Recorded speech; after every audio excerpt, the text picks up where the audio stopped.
పండగొస్తే చాలు. ఇంట్లో ఉండాల్సిన బట్టలన్నీ బాల్కనీలో ఉంటాయి. అదేంటో అర్థం కాదు. వీటన్నిటిని ఉతికిత్తది. మడత పెట్టిత్తది. సెల్ఫ్‌లో పెట్టిద్ది. మళ్ళా పండగొత్తే గాని అయి వాడం. అదేందో అర్థం కాదు. ఉతుకుడే ఎక్కువ, ఎండేసుడే ఎక్కువ అనుకుంటే తీసుకొచ్చి కుర్చీలో ఏసిన. అయ్య బాబోయ్!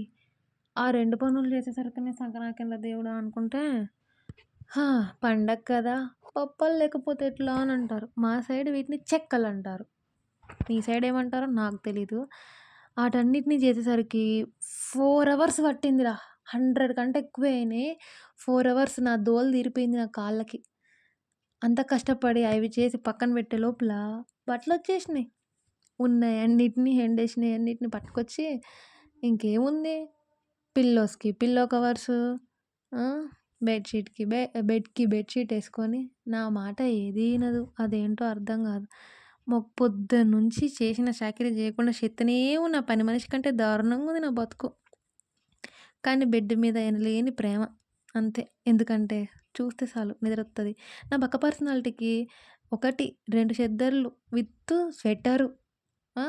అట్లుంటది మరి మనతోని. Bye bye.